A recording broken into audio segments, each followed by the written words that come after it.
कौन सा पत्रकार किसान आंदोलन दिखाने की वजह से जेल में गया? भी कह रहा है, बताया जा रहा है ना। कौन बता रहा है? क्या पत्रकार जेल नहीं गए? कौन? क्या अकाउंट बंद नहीं हुए क्या? नाम बताइए ना राकेश जी। किसान आंदोलन दिखाने की वजह से कौन गया जेल में? क्योंकि हम लोग तो रोज आपसे बात करते थे, हमें तो जेल में किसी ने नहीं डाला। आज तक पे तो आप ही बैठे रहते थे रोज। ट्विटर के पूर्व सीईओ जैक डोर्सी का एक इंटरव्यू ब्रेकिंग पॉइंट्स पर आया, जिसमें उन्होंने खुलासा किया कि भारत सरकार ने किसान आंदोलन के दौरान ट्विटर पर दबाव बनाया कि किसानों से संबंधित ट्विटर अकाउंट या उनके ऊपर जो ट्वीट किए जा रहे थे उन ट्विटर अकाउंट्स को बंद किया जाए, या कई ट्विटर अकाउंट की रीच भी घटाई गई। इस खुलासे के बाद लगातार भारत में चर्चा होने लगी। मंत्री संतरी से लेकर पत्रकार सब विचलित हो गए, सब बयानबाजी करने लगे। ऐसे में ही पत्रकार अंजना ओम कश्यप का कल एक इंटरव्यू राकेश टिकैत के साथ आया, जिसमें उन्होंने राकेश टिकैत को किसानों के ट्विटर अकाउंट बंद किए जाने के मामले को लेकर जब झूठा साबित करने की कोशिश की, तो राकेश टिकैत उनके पाले में बोल फेंकते हुए बोल उठे कि पत्रकारों को भी तो जेल में भेजा गया था। लेकिन अंजना ओम कश्यप उस बोल पर छक्का मारना चाहती थी, लेकिन वो क्लीन बोल्ड हो गई। वो कह बैठी कि किसी भी पत्रकार को गिरफ्तार नहीं किया गया। अब ये इतना बड़ा झूठ था, क्योंकि मैं जो आपके साथ ये वीडियो बना रहा हूँ, मेरी गिरफ्तारी 30 जनवरी 2021 को हुई, सिंगू बॉर्डर से हुई, और मैं किसानों के ऊपर कवरेज कर रहा था। शायद अंजना ओम कश्यप मेरे को पत्रकार ही ना मानती हूँ, इसलिए मैं इस वीडियो में आपको एडिटर गिल्ड की, प्रेस क्लब ऑफ इंडिया की, और जो वुमेन जर्नलिस्ट एसोसिएशन है या दूसरी पत्रकारिता संस्थाएं हैं, उन्होंने जो स्टेटमेंट दी उनके मैं कॉपी भी लगा रहा हूं, ताकि आपको पता चल सके कि मैं पत्रकार ही हूं। नमस्कार, मेरा नाम मनदीप पुनिया है और मैं एक पत्रकार हूं। गांव सवेरा नाम की एक छोटी सी वेबसाइट चलाता हूं और ग्रामीण भारत में जो संकट है उसके ऊपर लगातार रिपोर्टिंग करता हूं।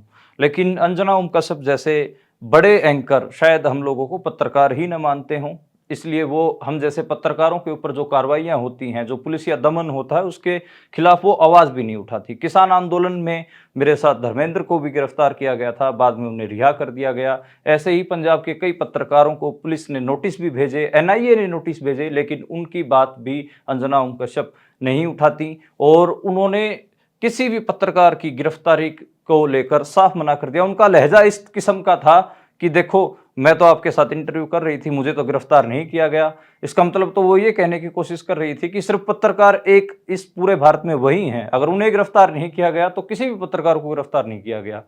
तो ये बड़ा मतलब मुझे सरप्राइजिंग लगा। हो सकता है कि वो हम पत्रकारों पर होने वाले दमन पर इसलिए चुप्पी साधी रहती हूँ क्योंकि उनको अपनी नौकरी भी बचानी हो या फिर ज़्यादा पैसे कमाने की लालसा हो, लेकिन कम से कम अपने साथी पत्रकारों पर हो रही घटनाओं पर झूठ तो वो कम से कम ना फैलाएं और ऐसे झूठ ना बोलें जिससे कि भ्रम फैले। 30 जनवरी को हुई मेरी गिरफ्तारी के बाद मुझे 3 फरवरी को जमानत मिली। जो जज साहब थे उन्होंने भी मुझे माना कि मैं पत्रकार हूं और मेरी जमानत अर्जी को स्वीकार किया, जिसमें मुझे जमानत मिली। The Delhi court has granted bail to the freelance journalist Mandeep Punia, who was arrested by the Delhi police from the Singhu border on the 30th of January. This is one of the areas where there have been a lot of protests by farmers. मामला सिर्फ और सिर्फ किसान आंदोलन के दौरान हुई पत्रकारों की गिरफ्तारी का भी नहीं है, बल्कि आप पिछले कुछ सालों में देखें तो बहुत सारे पत्रकारों की गिरफ्तारियां हुई हैं।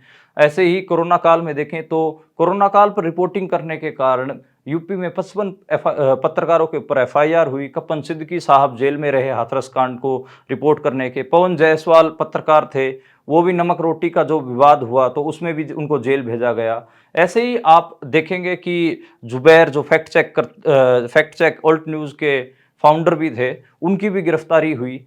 तो ऐसे एक लंबी फहरिस्त निकलेगी जिसमें आप CAAG, committee against assault on journalist, एक वेबसाइट, एक ब्लॉग है उनका, उस पर जाकर आप चेक कर सकते हैं कि भारत में कितने अधिक पत्रकारों के ऊपर पिछले कुछ सालों में पुलिस या दमन हुए हैं या केस हुए हैं, उनको जेल भेजा गया है।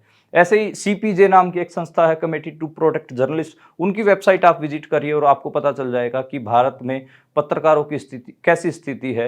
रही बात जैक डोर्सी की उस स्टेटमेंट की जिसमें उन्होंने कहा कि भारत सरकार ने ट्विटर अकाउंट्स को बंद करने के लिए उन पर दबाव बनाया, तो बिल्कुल किसान आंदोलन के दौरान बहुत सारे ट्विटर अकाउंट बंद किए गए, जिनमें से मैं कुछ का नाम ले लेता हूं। किसान एकता मोर्चा, जो कि संयुक्त किसान मोर्चा का ऑफिशियल ट्विटर हैंडल था, उसे भी अब विदहेल्ड किया गया और उसको उस ट्विटर अकाउंट को बंद किया गया, ट्रैक्टर टू ट्विटर को बंद किया गया। इसके अलावा बहुत सारे ऐसे रवि सिंह खालसा एड वाले उनके ट्विटर अकाउंट को बंद किया गया। हमारा एक यूट्यूब चैनल था उसको भी बंद किया गया। ऐसे ही एक लंबी फहरिस्त आपको मिलेगी जिसमें बहुत सारे बड़े बड़े ट्विटर अकाउंट्स को बंद किया गया। अब आप सोचिए कि जो किसान आंदोलन का ऑफिशियल ट्विटर हैंडल था उसे ही बंद कर दिया गया। और अंजना ओम कश्यप राकेश टिकैत के उस जवाब पे ऐसे रिएक्ट कर रही थी जैसे कुछ ट्विटर पे कुछ भी गलत ना हुआ हो और जैक डोरसी बिल्कुल झूठ बोल रहे हूँ। कौन सा पत्रकार किसान आंदोलन दिखाने की वजह से जेल में गया? कह रहा है, बताया जा रहा है ना। कौन बता रहा है? क्या पत्रकार जेल नहीं गए? कौन?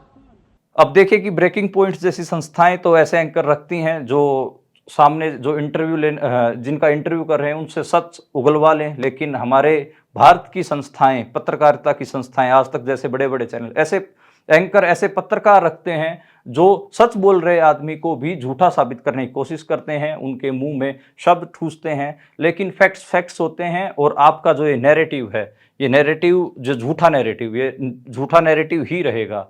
आप इन एंकर्स का आप पिछले कुछ साल का काम देखें तो ये लगातार अल्पसंख्यक समुदायों के खिलाफ नफरत फैला रहे हैं। किसान आंदोलन में किसानों को खालिस्तानी, माओवादी, मवाली, पता नहीं क्या क्या कहा।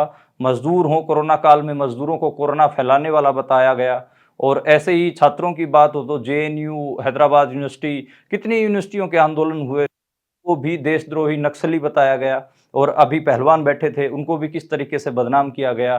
तो ये इनका एक लगातार काम है। लेकिन एंकर, इन पत्रकारों से मैं ये जरूर कहना चाहूंगा कि कम से कम जो आपकी बिरादरी के जो लोग हैं, आपकी पत्रकार बिरादरी में बतेरे ऐसे लोग हैं जो लगातार सच बोलते रहते हैं और लगातार आवाज उठाते रहते हैं। बहुत सारे अल्टरनेट मीडिया प्लेटफॉर्म्स भी हैं। मेरी आप सभी दर्शकों से भी दरख्वास्त है कि आप सभी ऐसे चैनल्स, ऐसे प्लेटफॉर्म को फॉलो करिए जो लगातार पत्रकारिता कर रहे हैं, ना कि सरकार के पक्ष में झूठा नैरेटिव फैला रहे हैं, बल्कि रेडियो एक कदम आगे बढ़ के रेडियो रवांडा बने हुए हैं जिसमें वो अल्पसंख्यक समुदायों के खिलाफ नफरत फैला रहे हैं, या फिर जो भी पीड़ित समुदाय हैं, सामाजिक कार्यकर्ता हों, छात्र हों, किसान हों, मजदूर हों, उनके खिलाफ नफरत फैला रहे हैं। ऐसे चैनलों से आपको बचना होगा और उनको एक्सपोज भी आप लोगों को करना होगा। शुक्रिया।